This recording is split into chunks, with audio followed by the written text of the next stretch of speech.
Salam, videoya xoş gəlmisiniz. Bugün ikinci qəbula necə hazırlaşa bilərsiniz, necə balınızı artıra bilərsiniz bu haqqda danışacağıq. Və qonağımız Fəxrəddindir. Mən Quliyev Fəxrəddin, Azərbaycan Tibb Universitetinin Tibb fakültəsində oxuyuram, birinci kurs tələbəsiyəm.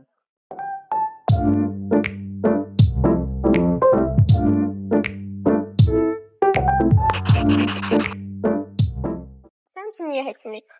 Mən uşaq yaşlarından biologiya fənninə olan marağım məni bu işə sövq elədi. Düşünürdüm ki, məncə insanların sağlamlığının qeydinə qalmaq tam mənə uyğun bir peşə olacaq.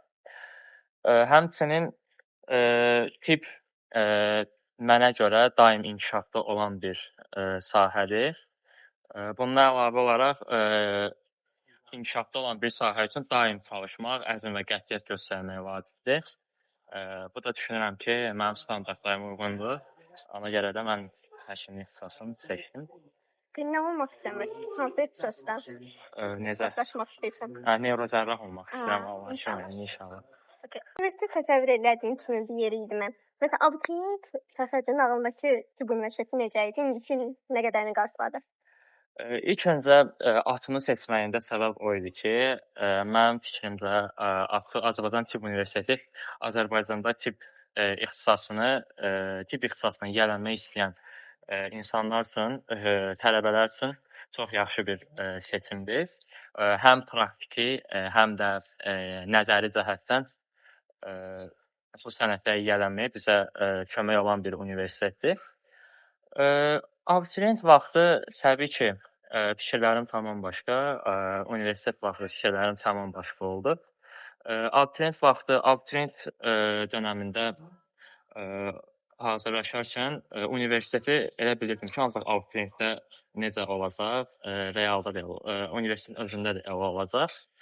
Abituriyent dönəmində sanki məsələn biologiyadakı keçdiyimiz anatomiya ilə universitetə gəlib birinci günə düşdüyüm anatomiya arasında böyük fərq var idi.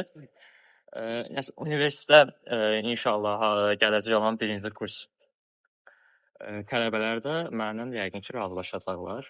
Amma ki, heç narahat olmağa dəyməz. Bir müddətdən sonra insan artıq həmin o sistemə öyrəşir.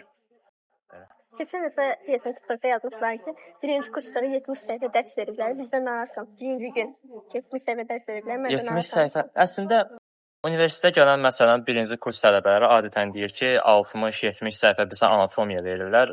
O bir tərəfdən cəfəngiyatdır, bir tərəfdən onun doğru olduğu məqamlar da var. Amma məncə bir mövzunu daha yaxşı mənimsəmək üçün onu təkcə bizə verilən vəsaitlərdən yox, xarici ədəbiyyatlardan da həmçinin istifadə etməklə bu verilən mövzunu rahatlıqla öyrənmək olar. Yəni 60-70 səhifə oxumağa çox ehtiyac yoxdur məncə. Sizdə konton 5 səhifə idi əsas olan. Yəni orada mühazirə mövzuları falan da var. O biraz boşdur da yəni olar məncə. Həmən sual verəcəm. Sizə sual verin. Atiyə qəbul olmaq istəyən abituriyentlərə nə tövsiyə eləyərdin? Atiyə qəbul olmaq istəyən abituriyentlərə o barədə bundan sonra danışacağıq. Amma tam ümumi belə yanaşsaq məsələyə, məncə öz günlərini, imtahanı az qalsa belə planlı şəkildə dərslərə vaxt ayırsalar, məncə yəni ən böyük birinci tövsiyəm bu olar ki, planla hərəkət görsünlər. Plansız hərəkət görəndə çox vaxt alınmır, yəni. Həqiqətən də elədir. Məncə planla inşallah bal artırıb birinci kurs olmaq olar. Amin, inşallah. Səncə kimlər gəlməməli tibb universitetinə? Tibb universitetinə kimlər gəlməməlidir? Məncə mən abituriyent vaxtı olanda çox insan düşünürdü, qandan qorxuram, meyit görməkdən qorxuram. O məncə yəni yetərli bir səbəb deyil tibb universitetinə gəlməmək üçün. Tibb universitetinə kimlər gəlməməlidir? Sadəcə yəni nəsə deyim, əzmi qətiyyəti olmayan birisi də təbii ki, yəni planlı şəkildə iş görməyən, necə deyim, axır bir gün qalmış oxuyaram, necə deyim. Əslində hal-hazırda özümüz də elə hazırlaşırıq imtahana, amma abituriyent vaxtından söhbət gedir. Yəni axır günlərə saxlayıb oxuyaram biologiyanı, fizikanın testlərini axır bir günlərdə eləyərəm falan. Belə olub da, yəni qabağımıza çox belələri çıxıb. Yəni məncə atıb qəbul olmaq üçün bunlar bir əngəldir təbii ki. Amma qandır, meyitdir. Təbii ki, onlar da ilk başlarda insana qorxulu gəlməyə başlayır. Sonradan öyrəşirsən. İstəmədən, dərs-istəməz görürsən meyitləri dəfələrlə, yəni histologiya olsun, anatomiyası olsun, yəni məncə ki, öyrəşmək olur rahat. Elə. İlk meyit görəndə nə hiss elədin? İlk meyit görəndə meyidi açığı uşaqlar indi gələndə görəcəklər də. Meyidi belə daha canlı bir şey gözləyirdim. Hə. Yəni biraz çürüyüb, biraz açığı dərman iyi, biraz insanlara qəribə gələcək, uşaqlara qəribə gələcək. Amma sonradan məncə öyrəşmək olur, yəni. İndi ikinci blok imtahanı üçün necə balınızı artıra bilərsiniz? Birinci blokdan sonra ikinciyə necə fokuslanır? Birinci blokdan sonra birinci blok təxminən bizcə iyun ayının 2-si, 3-ü olmuşdu və son zəng ərəfələrinə gəlirdi. Əslində mən özüm də birinci bloku verəndən sonra özümə son zəngə qədər bir istirahət vermişdim. Bir 10 gün vermişdim ki, yəni ancaq full istirahət edeyim də. Birinci imtahandan 635 bal yığmışdım. Amma bu mənə düşünürdüm ki, sanki biraz yetərli deyil də. Amma özümə sırf məqsəd qoymuşdum ki, son zəng günündən sonra başlayım planlı şəkildə ikinci bloka fokuslanmağa. Yay müddətində də yəni çətinlik olurdu təbii ki. Amma çalışırdım ki, dərsləri günorta saatlarında yox, səhər saatlarında edeyim ki, onda biraz hava istiləşməyə biraz gec olurdu da. Məsələ. Neçə bal artırdın sən? Mən 635 birincidən yığmışdım. 657 oldu balım. 22 bal artırmışdım balımı. Okay. Bir gündə nələr eləyirdin? Necə çalışırdın? Bir gündə deməli belə deyim, məşğələdən qayıdandan sonra olan rutini deyim də. Hamı məsəl üçün demək olar abituriyentlərin çox qismi məşğələdən qayıdandan sonra nə edəcəyini bilmirlər. Düşünürlər ki, oxuyummu, yoxsa yatımmı? Yəni belə söhbətlər mənim özümdə də olurdu. Birinci bloka kimi görürdüm, məsələn, gəlirdim, yorğun gəlirdim, amma nəsə oxumağa özümə məcbur edirdim, oxuyurdum. Saat 12-dən sonra belə oxuyurdum. Amma ta ki həmin o ikinci bloka planlı şəkildə hazırlaşana qədər sonra gördüm ki, 12-dən sonra oxuduğum sanki vicdanı rahatlatmaq üçün olan bir şeydir də. Yəni o oxuduğun sənin olmur 12-dən sonra oxuduğun. Məncə tez yatıb, tez durub hazırlaşmaq daha yaxşıdır. Yəni onda yatırdım, məsələn, saat 5-də, 6-da dururdum, biraz sakit olurdu. Yəni mühit özü də sakit olurdu. Məşğələ vaxtına kimi oxuyurdum. Bir 6 saat, 7 saat deməli vaxt var idi ki, orada təxminən 3 saat, 4 saat belə çalışırdım. Arada fasilələri verə-verə. Mən gecə saat 2-də yatırdım. Hə, olar. Səhər də dura bilmirdim. Okay. Biologiya, kimya, fizika. Necə təkrarlayırdım? Ən çox biologiyadan narahatdılar. Açığı biologiyaya mən deməli birinci blok ərəfəsində də belə çox hazırlaşmışdım. Sanki elə bil ikinci bloka ixtisaslaşmış şəkildə gedirdim də, daha təcrübələnmişdim. Biologiyanı nəzəri bilikləri çox önəm vermək lazımdır. Yəni məsələn, testi işləməsən belə, amma işləmək lazımdır. Təbii ki, hər fəndə test işləmək lazımdır. Testi işləməsən belə biologiyanın nəzəri biliyin varsa, məsələn, biraz da olsa nəsə eləyə bilərsən də. Amma kimyadan, fizikadan, o birisi fənlərdən, yəni əsas sənin testlər, sınaqlar üzərində çalışdıqlarındır. Yəni onlar üzərində işlədiklərindir. Məncə, yəni biologiya sırf kitab məncə. Daha çox kitaba önəm versinlər. Hətta çalışsınlar. Yəni nə qədər qalıb? İmtahana az qalıb da. Yəni 2 həftə qalıb. 2 həftəyə məncə 2 dəfə kitab oxuyub qurtarmaq olar. Mən elə fikirləşirəm ki, mən özüm oxumuşdum. Mən 3 dəfə oxumuşdum 15-dən sonra. Amma yəni tez-tez oxuyub qurtarmaq olur da təbii ki. Tez-tez və yaxşı oxumaq lazımdır. Bəs məsələn necə əzbərləyirsən? Xüsusilə botanika əzbərləmək üsulun var idi. Mənim bir qeyd dəftərim var idi. Mən də özümə bir qeyd dəftəri tutmuşdum. O qeyd dəftəri mən onu sentyabrdan bəri işlədirdim. Çalışırdım ki, həmin o qeyd dəftərinə bilmədiyim nə oldu yazım. Mənə qaranlıq qalan nə məqamlar var, hamısını yazım. Yəni bilirdim ki, bu mənə ya birinci blok, ya da ikinci blok hardasa mənə bir təsir eləyəcək, mənə bir xeyri dəyəcək onun. Məsələn, bir məşğələdən çıxıb o məşğələyə gedirdim, qayıdırdım evə. Evdə belə mən o qeydlər mənim daim gözümün qabağındaydı. Sanki mənim beynimə oturmuşdu, daimi yaddaşıma keçmişdi belə. Kimya, fizikadan məsələn nə istəyirdin? Kimya, fizika hazırlıq dönəmində sanki düşünürdüm ki, birinci bloka qədər nəzəriyyədən oxuduqlarımı məncə oxumuşam. Çalışırdım bunu sınaqlar üzərində möhkəmləndirim. Sınaqlar üzərində də yəni necə deyim, olurdu da, məsələn, bir sual olurdu, sual mənə qaranlıq qalırdı, amma ki düz yazırdım. Yəni onu götürürdüm, qeyd eləyirdim ki, bir kənara ki, bu suala bax, səhvlərimə bax. Amma düz olduğum, əmin olduğum hissələri təbii ki, yəni onlara bir də baxmırdım. Hansı ki mənə qaranlıq qalan, səhv yazdığım suallar olurdusa, onları təzədən nəzəri şəkildə oxuyub möhkəmləndirirdim. Sonra topludan həmin məsələn cütləri, təkləri oxuyurdum, işləyirdim ki, yəni möhkəmləndirim. Elə. Yəni suallar dəftərim var idi, səhvlər dəftərim. Daha çox çalışırdım sınaqların üzərində qeyd edeyim, yəni belə. Fizikadan bəs? Fizikadan da eynən. Fizikadan da elə eləyirdim. Əslində bayaq dediyim fizikaya aid idi daha çox. Kimyadan necə deyim, nəzəri biliklərim məncə yetərincə, mən kimyanı daha çox bəyənirdim, daha çox sevirdim. Nəzəri biliklərim yetərincə yaxşı idi kimyadan. Ondan sonrası qalırdı mənim riyaziyyatıma. Səhvlərim olurdu, bəli, az olurdu və ya heç olmurdu. Onda da yenə çalışırdım ki, əsasən reaksiyalar idi da. Reaksiyalara bir dənə də göz gəzdirim, baxım. Çünki reaksiyalar demək olar kimyanın, yəni canıdır da, belə söhbət. Yəni belə. Reaksiyalar necə bəllidir? Xüsusilə düsturlar, fizikada düsturlar, kimyada da riyaziyyat. Kimyada da riyaziyyat. Fizikada düsturları, bir də kimyada reaksiyaları necə əzbərləyirdim? Fizikadan düsturları necə əzbərləyirdim? Yenə deyirdim, mənim qeyd dəftərim var idi. Mən ora həmçinin fizikanı da yazırdım qeyd olaraq. Nə nədən asılıdır, nə nədən asılı deyil. Bu hissələr biraz qarışıqlıq yaradır abituriyentlərdə. Mən özüm də çətinlik çəkmişəm. Onu yaza mən də, yəni məşğələdən məşğələyə gedəndə yenə dediyim kimi elə öyrənmişəm.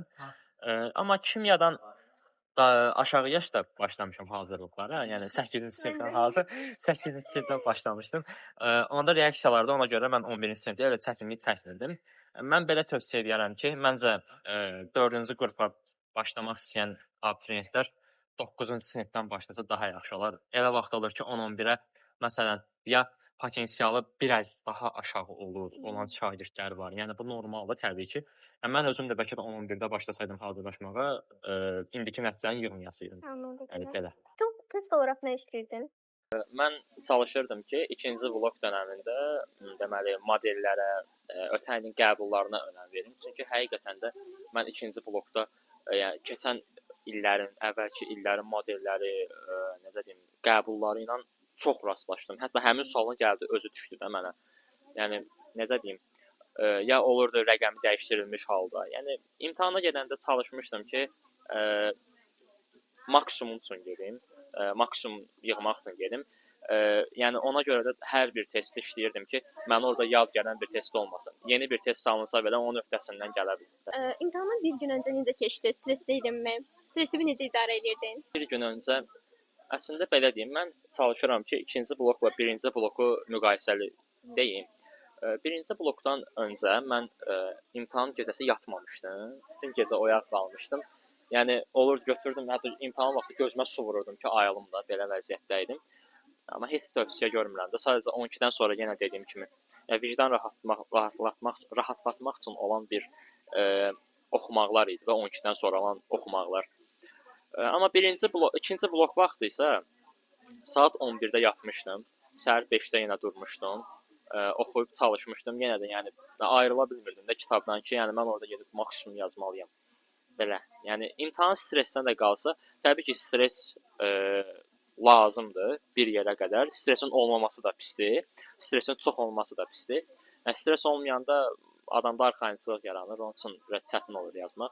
Amma stresin çoxluğu da təbii ki, bilikləri unutmağa, yəni bir səbəbdir də.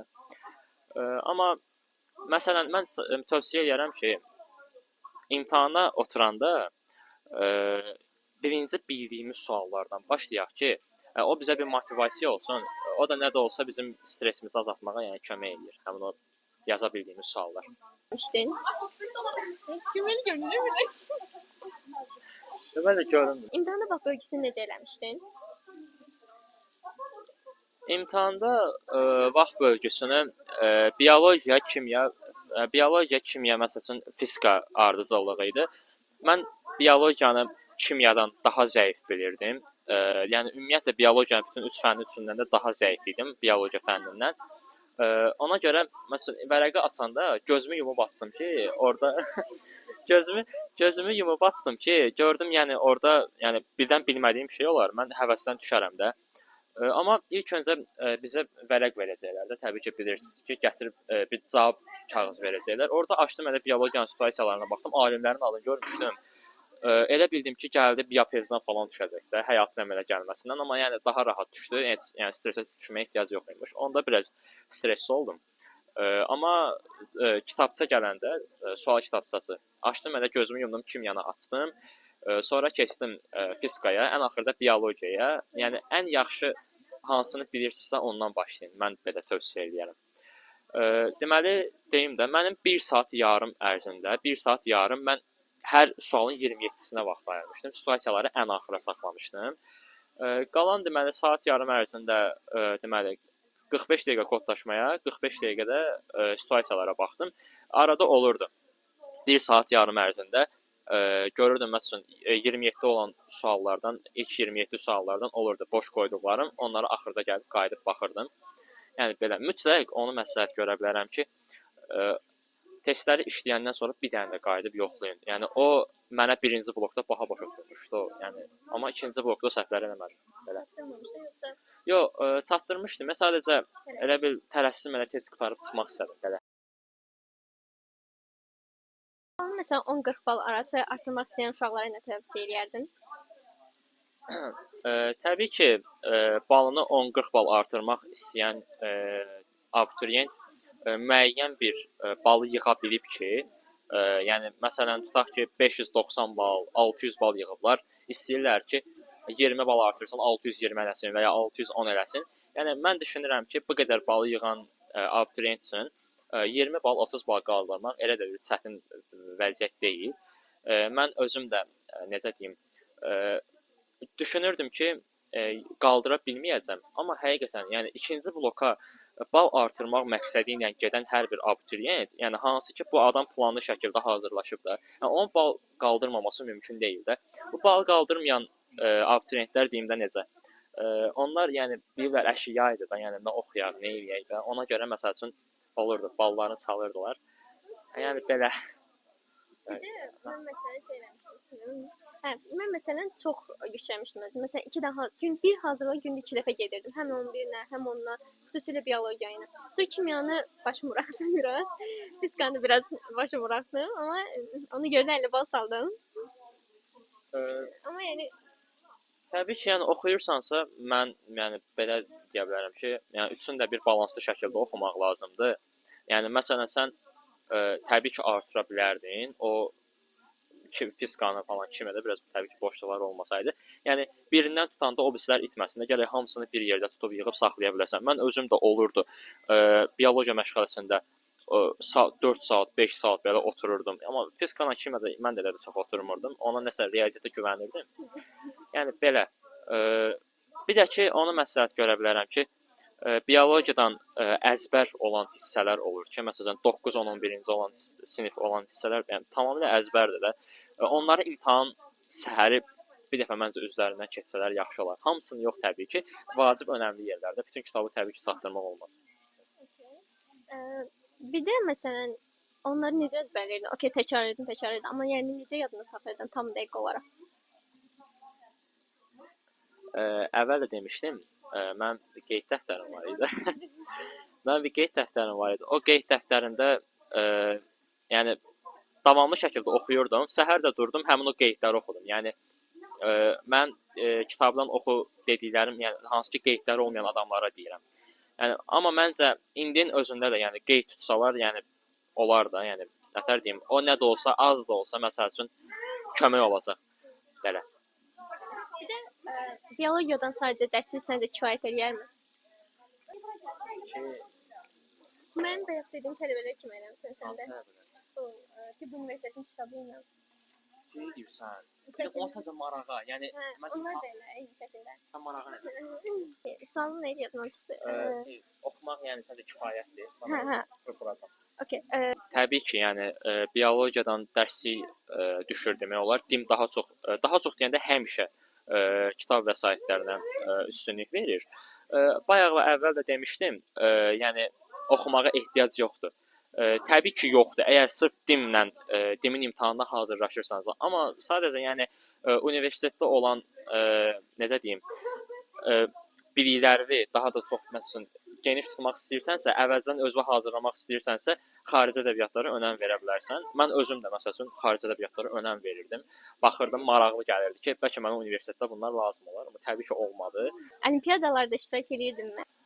Olimpiadalarda məktəblərdə keçirilirdi. Məsəl üçün 6-cı sinifdə falan biologiya fənninə açıq marağım elə burdan oyanmışdı ki, məni ATÜ-yə qəbul olmağıma həqiqətən o böyük bir addım idi da mənim üçün olimpiadaya qoşulmaq. Deməli, daha çox kimya olimpiadasında iştirak edirdim mən. Yəni belə rəsmi uğurum olmasa da, təbii ki, yəni çox böyük təcrübə əldə etmişdim həmin olimpiadalardan. Yəni normal dim imtahanı səviyyəsində olmasa da, insanı müəyyən bir yön var ki, o cəhətdən insanı daha çox yəni potensiallı eləyir də, bildiniz necə. İstər-istəməz nətər deyim, olimpiada suallarını görəndən sonra, dimin suallarını görəndə sənə biraz rahat, bəsit kimi gəlir. Öhdəsindən də elə rahat gəlirsən. Amma məsləhət görürəm ki, abituriyentlərə suallara çətin kimi yanaşmasınlar. Yəni çətin kimi yanaşanda, yəni suala məğlub olacaqsan kimi bir şeydir. Yəni çalış sual məğlub olsun da. Yəni sualları çox rahat gözlə bax. Dimdə elə də çətin bir şeylər olmur təbii ki, dim imtahanında. Sadəcə düşündürücü bir şey ola bilər. Yəni qalanları da ki, əgər oxuyub hazırlaşmısınızsa, yəni bu məncə kifayətdir. Hansı mərhələyə qədər gedirdin? Mən məsələn, yarımfinala gəlirdim, özü kimyadan ya da riyaziyyatdan. Ondan sonra finala keçəmirdim məsələn. Mən finalda keçirdim. Məsəl üçün yarımfinalı da keçirdim, amma finala getmək üçün yer tuta bilmirdim də, belə söhbətlər olur. Məsələn, final belə daha yaxşı. Final təbii ki də, final yəni çox ağır olur yarımfinala nisbətən, amma müəyyən şəhər, rayon turları o heç rahat olur. Amma yəni təbii ki, final turu yəni onun xüsusi hazırlıq tələb edir belə. Okay, indi kommentlər üzərindən gedək biraz. Kommentdə yazmışdı ki, bəs dərs oxuyarkən bacarmaram düşüncəsi vardı. Necə deyərlər, inanmaq bacarmağın yarısıdır. Deyir, məsəl üçün inam barədə də danış. İnam necə deyim? Olurdu, məsələn, biz çalışırdıq ki, daha çox əhatəmizə görə ayağımızı uzadaq, yorğanımızı uzadaq, amma yəni əhatəyə baxmağa heç dəyməz. Necə deyim? İnsanın rəqibi məncə özü olmalıdır da. Kənardakiləri o rəqib kimi görməməlidir. Çünki insan kənardakını rəqib görəndə, məsələn, kənardakı balını yığdı, artırdı, azaltdı. O deyir ki, olsa mən onu ötdüm də, mənim üçün bu yetərlidir. Amma mən hər imtahana gedəndə, məsələn, buraxılışı olsun, bloku olsun, çalışırdım maksimum üçün gedim. Yəni hətta sınaqlara belə gedəndə blokda olurdu 340 yığırdım, elə çətin olurdu 330 yığırdım. Hətta 370 yığırdım, 380 yığırdım. Mən bunları artıra getmişəm. Yəni hansı ki özümün rəqibi olmağı mənə bu balı artırmağa çox kömək oldu. Yəni bacarmaram düşüncəsi də ki, yenə deyirəm, məncə planlı şəkildə, yəni hər 3 blok fənnini planlı şəkildə başlayıb oxumaq lazımdır, disiplinli şəkildə. Olur, normaldır. Yəni bizim özümüzün də olub ki, plan hazırlamısan, sonra qırmısan bir yerdən sonra, yəni bu normaldır, amma ki bu elə bir məsələdir ki, məsəl üçün planı görəndən sonra həvəsin ölsə belə, sən deməlisən ki, mən niyə bu plana başladım, niyə bu işə başladım? O məncə adama böyük motivasiyadır, o davam eləməyə yəni kömək olur, yəni əl çəkməyə qoymur. Bu planı necə qururdun ki, sən davam edə bilirdin bu planı? Ona nələrə diqqət edirdin? Yəni əslində mən çalışırdım ki, məşğələ günləri verilən ancaq sırf məşğələ dərslərini oxumayım da. Olurdu, müəllimə məsələn mənə biologiyadan verirdi zoologiya. Mən bilirdim ki, zoologiya yaxşıdır da məndə məsəl üçün. Oturdum anatomiyadan zəif olan hissələrimə baxırdım. Yəni yenə də yəni zoologiyanı yenə də təbii ki oxuyurdum, amma anatomiyanı da yəni azaltmırdım da. Anatomiyanı da oxuyurdum. Yəni məncə çalışın, harda boşluqlarınız var, oraları oxuyun.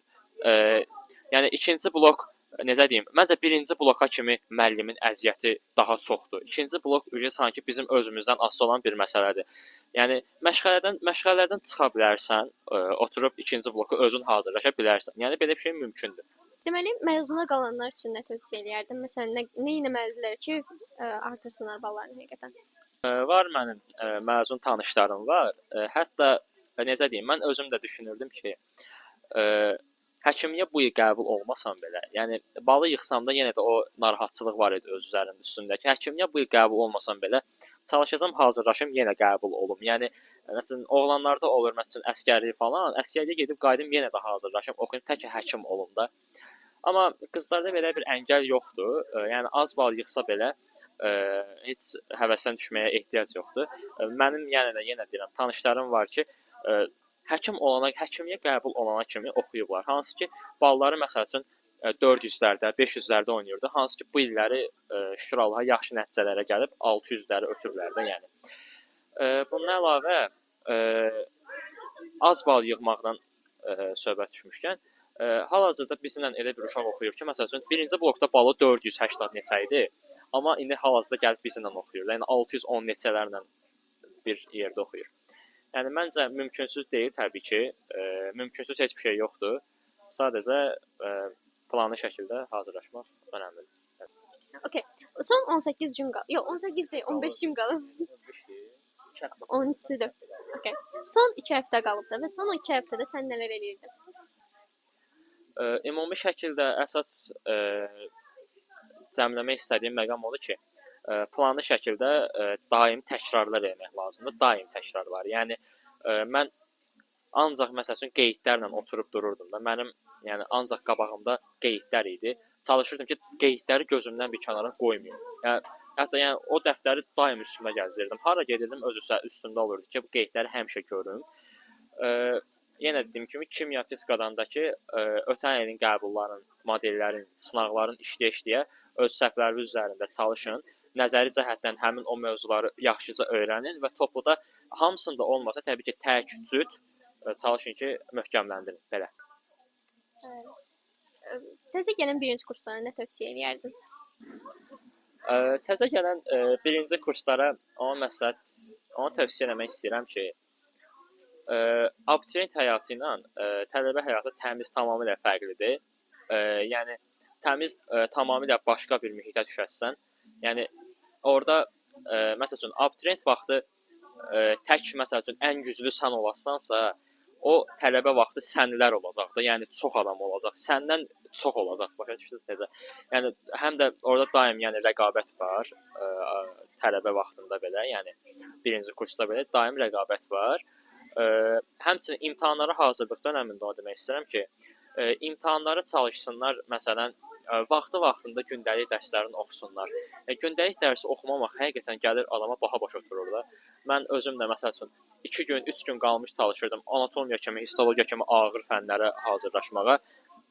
Görürdüm ki, nəsə çatmır da, kaş vaxtında oxuyardım.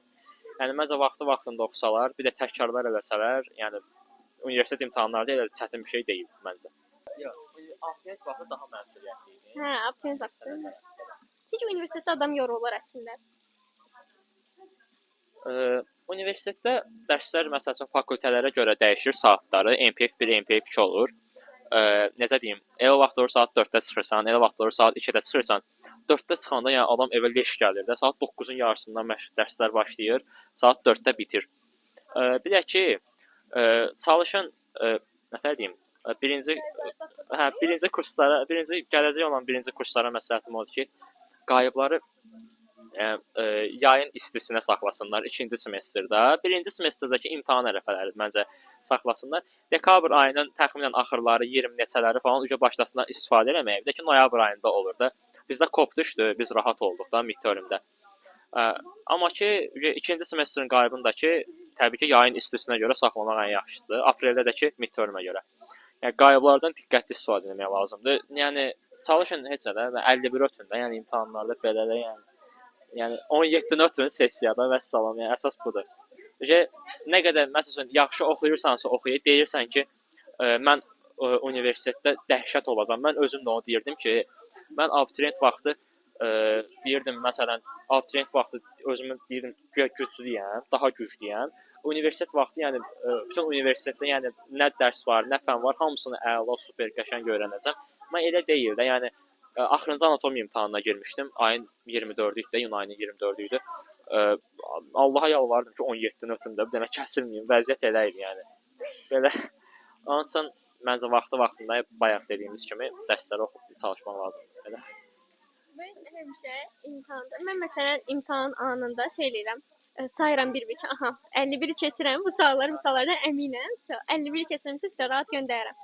Yəni o VTM-in qabağına gələndə oradakı həyəcan elə nə idisə bəs məncə. VTM bir də o çevirirsən, cavabı göndərsən, Orada olur, testin sonu, nəticəyə baxın. Məsələn, bir də ki çalışmaya keçin olur orada əvvəldə. Onda yəni adamın ürək döyüntüsü dəhşət olur da, dəhşət. Etdiyimin imtahanı ya onun yanında heç nədir. Başa düşdün necə? Bax belə vəziyyət olur. Bu arada şeydir, imtahana girəndə dimdəki kimi yoxlayırlar bizi və heç bir imtahanda yoxdur. Heç bir universitetdə yoxdur bu ki, dimdəki kimi yoxlayırlar.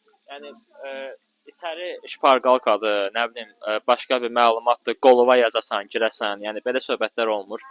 Yəni ancaq öz bilin, öz başın. Bir də ki arada olur da məsələn məntiqlə cavab yazmaq, yəni belə vəssalam. Belə imtahanlardan keçirsiniz. Amma ki təbii ki, yəni yaxşı həkim olmaq üçün gərək universitetdə ilkin anatomiya, histologiya biliklərində yaxşı bilmək lazımdır ki, bu sonra adama kömək olacaq. Məsələn, rezidentura desən kömək olmalıdır mən bildiyim qədərilə. Yəni belə. Yəni uğurlar ya. Çox sağ olun videonu izlədiyiniz üçün. Gələcək abituriyentlərə uğurlar. İnşallah ki, hər biriniz çox-çox yüksək yerlərə, yaxşı yerlərə gələrsiniz. İkinci